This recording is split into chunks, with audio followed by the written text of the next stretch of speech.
আজকে ছিল শ্রাবণ মাসের তৃতীয় সোমবার, সেই কারণে আমরা আজকে যাচ্ছি চন্দ্রচূড় মন্দিরের উদ্দেশ্যে। আমার মনে ইচ্ছা ছিল যে ভূতনাথ মন্দিরে যাব আর চন্দ্রচূড় মন্দিরে যাব। তো প্রথম সোমবারে তো ভূতনাথ মন্দিরে পুজো দিয়ে এসেছিলাম, বাবার মাথায় জল ঢেলে এসেছিলাম, আর তার সাথে ছেলের পৈতের যে জিনিসগুলো জমা ছিল এত বছর ধরে সেগুলোও দামোদরে জলে দিয়ে এসেছিলাম। তো আজকে চন্দ্রচূড় বাবার ডাক এসেছে, তাই আমরা যাচ্ছি চন্দ্রচূড় মন্দিরের উদ্দেশ্যে।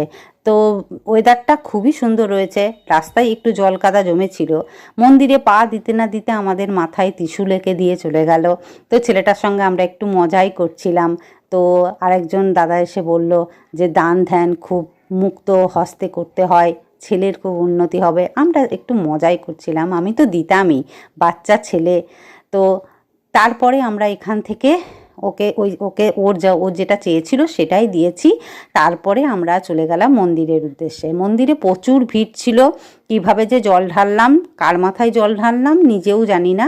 তো মনে মনে বাবা চন্দ্রচূড়কেই স্মরণ করেছি, তাই আমি মনে করছি বাবা চন্দ্রচূড়ের মাথাতেই জল ঢেলেছি। এখানে একটু ছোটোখাটো মেলাও বসেছে, তো লাইন খুব একটা ছিল না, কিন্তু ভিতরে খুব ভিড় ছিল।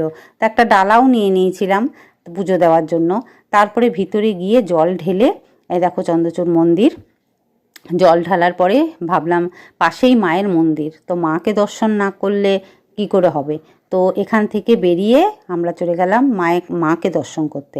মায়ের মন্দির দর্শন করে তারপরে আমরা একটু খাওয়া দাওয়া করে নিলাম। এখানে প্রচুর জ্যামে আটকে গিয়েছিলাম, সেই কারণে এইখানে যে দোকানগুলো আছে সেখানে খাওয়া দাওয়া করতে পারিনি। তো সঞ্জয় ছেলেকে একটু পয়সা দিল, বললো যা দান বাক্সে দিয়ে আসতে। তারপরে আমরা এখান থেকে বেরিয়ে একটা মিষ্টি দোকানে গিয়ে একটু কচুরি তরকারি খেয়ে নিলাম। পুজো দেওয়ার পরে না কচুরি তরকারি না খেলে মনটা যেন, পুজো দেওয়ার যেন সেই পুণ্যটা যেন পুরোপুরি অর্জন হয় না, এরকম মনে হয়। তো যাই হোক, আজকের মিনি ব্লগটা এখানেই শেষ করছি। তোমাদের যদি ভালো লাগে like comment share and subscribe করে দিও। আর বড় ভিডিওটা কি তোমরা দেখেছো?